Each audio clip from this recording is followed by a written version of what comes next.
श्री गुरुदेव दत्त, श्री स्वामी समर्थ, रामकृष्ण हरी. पाऊले चालती पंढरीची वाट. राजाराम हे एक किराणा मालाचे व्यापारी होते. त्यांना 2 भाऊ होते. एकाचे नाव शिवराम होते तर दुसऱ्याचे नाव सखाराम होते. शिवराम हा आपल्या मोठ्या भावाच्या पावलावर पाऊल ठेवून चालणारा होता, तर धाकटा भाऊ सखाराम हा आतल्या गाठीचा होता. आपल्या मनातील गोष्ट कुणाला सांगत नसे, परंतु दुसऱ्याच्या मनातील गोष्ट गोड बोलून कशी काढून घ्यावी हे त्याला चांगले जमायचे. राजारामच्या पोटी पुत्र संतान नव्हते, म्हणून ते फार दुःखी कष्टी होते. सर्व उपाय करून झाले, परंतु त्यांना काही मुलबाळ झालं नाही. शेवटी कंटाळून त्यांनी संन्यास घ्यायचे ठरवले आणि ही गोष्ट सर्वात प्रथम त्यांनी आपल्या आईला सांगितली. त्यावर त्यांची आई म्हणाली, अरे मूलच ना होईल आज ना उद्या, एवढ्यात म्हातारा झालास का तू? त्यावर राजाराम बोलला, आई तू आता खोटी आस देऊ नकोस मला आता कळून चुकले की मी आता बाप होऊ शकणार नाही, म्हणून मी संन्यास घ्यायचा निर्णय घेतला आहे. अरे पण संन्यास घेऊन जाणार कुठं तू? त्यावर राजाराम बोलला, सर्व तीर्थस्थानावर जाणार. अरे पण हे काय तुझं वय आहे तीर्थक्षेत्र फिरण्याचे? आई माझं आता या संसारात मन रमत नाही, तेव्हा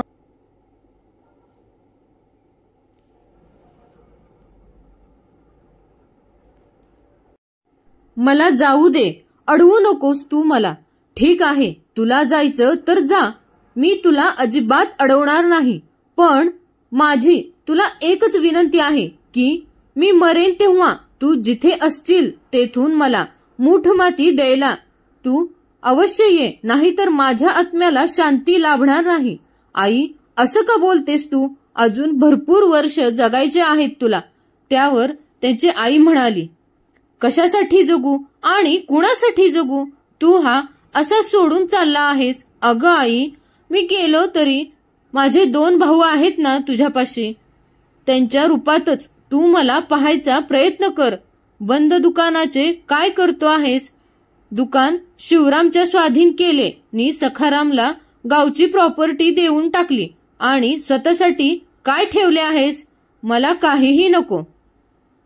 त्यानंतर राजाराम आपल्या पत्नीसह तीर्थक्षेत्र निघून गेला. आळंदी, तुळजापूर, अक्कलकोट करून शेवटी पंढरपूरला आले. तेथे त्यांना एक सद्गुरू भेटल्या. त्यांनी मनोभावे सेवा केली. त्यांनी राजारामच्या पत्नीला आशीर्वाद दिला की अष्टपुत्र भव. तेव्हा त्यांच्या पत्नीने विचारले, महाराज मला खरंच मुलं होतील? त्यावर ते योगीराज म्हणाले की माझा आशीर्वाद कधी खोटा ठरणार नाही आणि इथून घरी जायचं, कारण प्रपंच केल्या वाचून परमार्थ साध्य होत नाही, म्हणून पुन्हा स्वगृही जा आणि सुखाने संसार करा.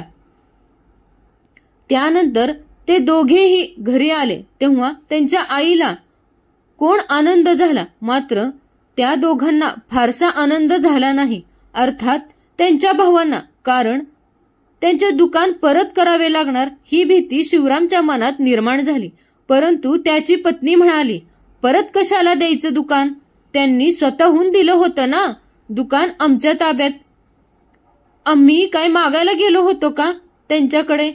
अगं पण तुम्ही गप्प बसा हो, तुम्हाला काही कळत नाही. असे म्हणून ती सरळ मोठ्या दिराकडे गेली नी म्हणाली, दादासाहेब तुम्ही जरी परत आला तरी आम्ही तुम्हाला तुमचं दुकान परत देणार नाही, सांगून ठेवते. नाहीतर म्हणाल की आम्ही आता आलोय ना, आमचं दुकान आम्हाला परत द्या, तर मिळणार नाही. असे म्हणून फणकाऱ्याने ती तिकडून निघून गेली. तसा लगेच धाकटा भाऊ म्हणाला, आणि हा दादा तू मला स्वतःच दिली होतीस ना स्वतःच्या हिश्श्याची जमीन? मी मागितली होती का? नाही ना, मग आता परत कशी मागतो आहेस? राजाराम बोलला, अरे पण मी कुठं काय मागितले आहे तुमच्याकडे? सखाराम बोलला, नाही म्हणजे तू परत आला आहेस ना, म्हणून आम्हाला वाटलं की तू मागशील आपल्या हिश्श्याची जमीन. मला काहीही नकोय, मी फक्त आणि फक्त माझ्या आईला भेटायला आलोय इथं. मग आल्यासारखं राहा 2-4 दिवस, मग आपली नि वहिनीची दुसरीकडे कुठेतरी सोय कर. त्यावर आई चिडून म्हणाली, लाज नाही वाटत असं बोलायला? सख्या भावाशी वैऱ्यासारखं वागताय तुम्ही दोघे. त्यावर सखाराम म्हणाला, त्याला काय आम्ही सांगितले होते घरदार सोडून संन्यास द्यायला? तेव्हा राजाराम म्हणाला, बरे बरे, मी नाही राहणार इथं फार दिवस, पण जरा शांत राहा. तेव्हा राजारामची पत्नी जान्हवी म्हणाली, एवढे तरी उपकार कशाला हवेत तुमचे? आम्हाला चला हो. माझ्या भावाच्या घरी राजाराम आपल्या पत्नीसोबत आपल्या सासरी गेला. तेथेही तोच प्रकार. तिची भाऊजय नको नको ते बोलू लागली. शेवटी तेथून ते दोघे निघाले. चालून चालून पाय थकले तसे ते दोघे एका झाडाखाली सावलीत बसले. तेवढ्यात तेथे एक भिकारी आला नि म्हणाला, माई, मला माफ कर, भूक लागली आहे. तुझ्याकडे काही खायला असेल तर दे. तिला आता विचार पडला की ह्याला आता खायला काय देऊ. तेवढ्यात तिला आठवले तिच्या भाऊजईने सकाळी 2 शिळ्या भाकऱ्या दिल्या होत्या. खरं तर आपण तेथेच फेकून देणार होतो, परंतु अन्नाचा अपमान करू नये म्हणून त्या भाकरी कपड्यात बांधून घेतल्या. त्याच देऊ या बाबाला असा विचार करून ती बोलली, बाबा, माझ्याकडे 2 शिळ्या भाकरी आहेत, खात असतील तर देते. त्यावर तो भिकारी म्हणाला, माई, काही पण दे, मी खाईन. असे म्हटल्यावर तिने आपले गाठोडे सोडले नि एक भाकरी काढून त्या भिकाऱ्याला दिली. त्या भिकाऱ्याने कांदा नि भाकरी मोठ्या आवडीने खाल्ली नि वरून म्हणतोय कसा, माई, अजून आहे का भाकरी? मला फारच भूक लागली आहे. तेव्हा त्या जान्हवीबाईंनी शिल्लक असलेली भाकरी त्या भिकाऱ्याला देऊन टाकली. त्या भिकाऱ्याने ती भाकरी सुद्धा खाल्ली नि मग काय? तो म्हणाला, माई, देव तुमचं भलं करो. त्यावर ती म्हणाली, अरे बाबा, देव आमचं कशाचे भले करतोय? हे बघ, रानोमाळ भटकतोय, कुणी पण आसरा देईना बघ. त्यावर तो भिकारी म्हणाला, देईल देईल, देव नक्की देईल. असं बोलून तो भिकारी तेथून निघून गेला. थोड्या वेळाने तेथे एक माणूस आला नि झाडाखाली सावलीत उभा राहिला आणि त्या दोघांकडे पाहत बोलला, काय पाहुणं? खानच्या गावचं म्हणायचं. तुम्ही आणि कुठं निघालासा? कुठं जायचं ते आम्हाला माहित नाही, परंतु हा रस्ता जिथं घेऊन जाईल तिकडे जायचं आम्हाला. त्यावर तो म्हणाला, याचा अर्थ तुम्ही निराधार झाला आहात ना? राजाराम आपली मान हलवून हो म्हटले. त्यावर तो मनुष्य म्हणाला, मग एक काम करता का? त्यावर राजाराम आणि जान्हवी एकमेकांकडे पाहून खुणेने एकमेकांना विचारू लागले की असं काय काम करायला सांगतोय हा अनोळखी माणूस. त्यांच्या चेहऱ्यावर उमटलेले भाव त्या अनोळखी माणसाने ओळखले असावेत. म्हणूनच की काय, तो पुढे म्हणाला, घाबरू नका, मी काही तुम्हाला तुमच्या मनाविरुद्ध काम करायला सांगणार नाही. त्यावर राजाराम म्हणाला, मग काय काम करायला सांगणार आहात? त्यावर तो अनोळखी गृहस्थ म्हणाला, इथून थोडे दूर चालून गेल्यावर एक गाव लागेल. त्या गावात माझी खूप जमीन आहे आणि एक घर सुद्धा आहे. तेथे तुम्ही जाऊन राहायचं नि तिथल्या जमिनीत शेत पिकवायचं. एवढं तरी जमेल की नाही तुम्हाला? हो, जमेल की, परंतु तुम्ही आमच्यावर एवढी मेहरबानी का करता? नाही म्हणजे असं कुणी कुणावर विश्वास ठेवत नाही म्हणून म्हटलं. त्याचं काय आहे, माझा गाव आहे इथून खूप दूर, त्यामुळे मला सारखं सारखं इथं यायला जमत नाही, म्हणून तुम्हाला सांगतोय. कुठल्या गावचे तुम्ही? मी होय, पंढरपूरचा विठोबा. बरं बरं, मग येताय ना? होय की, त्या पंढरीच्या विठ्ठलवाणीच धावून आलायसा. त्याचं नाव बी विठ्ठल आणि तुमचं नाव बी विठ्ठलच की.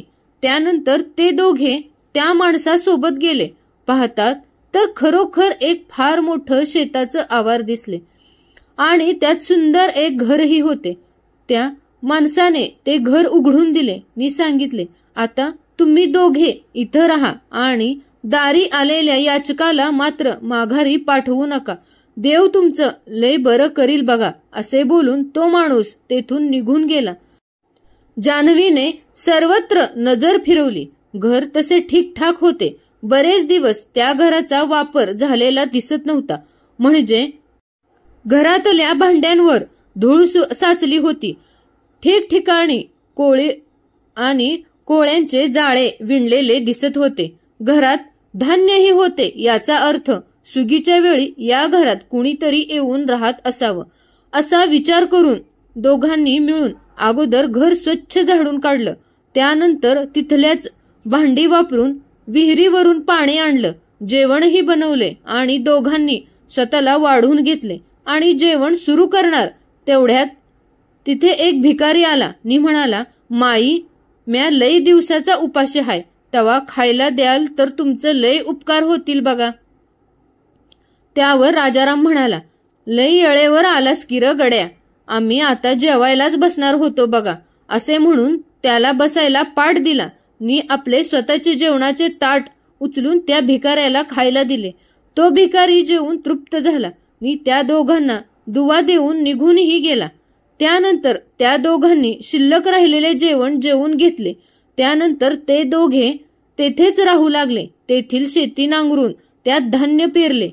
पीकही खूप आले म्हणून त्यांनी दारी येणाऱ्या याचकाला खाली हाताने कधी जाऊ दिले नाही. लवकरच तिला दिवस गेले नि त्यांना पुत्र संतान झाले. विठ्ठलाच्या आशीर्वादाने झाले म्हणून त्या मुलाचे नाव त्यांनी विठ्ठल हे ठेवले. त्यानंतर अजून 2 मुलं झाली. त्यांची नावे सुद्धा विठ्ठलाच्या नावावरूनच ठेवली. एकाचे पांडुरंग नि दुसऱ्याचे पंढरीनाथ. मुलं हळूहळू मोठी होऊ लागली होती. सर्व काही सुरळीत सुरू होते. तशी त्यांना आपल्या आईची आठवण झाली. ते आपल्या गावाला गेले नि आपल्या आईला आपल्यासोबत घेऊन आले. आपल्या मुलाचा थाटलेला नवीन संसार आणि नातवंड पाहून ती माता धन्य झाली. पण राजारामला एका गोष्टीची चिंता लागून राहिली होती की इतकी वर्षे झाले तरी घरमालक शेतीची खंडणी घ्यायला येत कसा नाही. म्हणून ते स्वतःच पंढरपूरला जायला निघाले. पंढरपूरला आल्यानंतर खूप लोकांजवळ चौकशी केली की कृष्णा वासुदेव यादव इथं कुणी राहतो का. तेव्हा गावातले म्हणाले, या नावाचा कुणीही माणूस इथं राहत नाही. अख्खा गाव पालता घातला पण या नावाचा कुणी माणूस भेटला नाही. शेवटी कंटाळून एका झाडाखाली बसले असताना अचानक त्यांच्या डोक्यात एक विचार आला की कृष्ण वासुदेव यादव हे नाव तर कुठंतरी ऐकल्यासारखे वाटते. आणि त्यांनी सांगितलेली एक गोष्ट आठवली.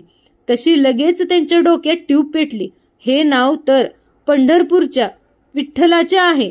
म्हणजे स्वतः विठ्ठल माऊली मला भेटायला आला नि मी त्याला ओळखले नाही. तसे ते पळतच विठ्ठलाच्या मंदिरात गेले नि त्याला हात जोडून उभे राहिले. तेव्हा त्यांना विठ्ठलाच्या जागी तो माणूस दिसू लागला. तेव्हा म्हणाले, विठ्ठला, तू दिनाचा कैवारी म्हणतात तेच खरे आहे रे बाबा. त्यानंतर ते घरी आले नि घडलेली सर्व हकीकत आपल्या पत्नीच्या कानावर घातली. तसा तिलाही फार आनंद झाला. त्यानंतर घराच्या शेजारीच त्यांनी विठ्ठलाचे एक भव्य मंदिर बांधले नि येणाऱ्या भक्तांना अन्नक्षेत्र सुरू केले. विठ्ठलाचा महिमा फार आहे आणि त्याच्या भक्तांचाही महिमा. अशा ह्या अगाध महिमा असलेल्या विठ्ठलाला माझे कोटी कोटी प्रणाम. परमेश्वराची महिमा अगाध आहे. फक्त माणसाने प्रामाणिक राहून कष्ट करण्याची तयारी दाखवावी आणि सर्वांशी प्रामाणिकपणे राहिले आणि इतरांना मदत केली तर परमेश्वर नक्कीच आपल्या पाठीशी उभा राहून आपल्याला जी पाहिजे ती मदत करू शकतो. फक्त परमेश्वराच्या येणाऱ्या ज्या परीक्षा आहेत त्या आपल्याला द्याव्या लागतात. तोपर्यंत आपण धीर धरून परमेश्वरावर विश्वास ठेवावा. परमेश्वर सर्व माझ्या श्रोतेकऱ्यांना आणि वाचकांना अगाध भक्तीचा महिमा देवो व सर्वांच्या आयुष्यात सुख शांती देवो हीच विनंती. धन्यवाद. श्री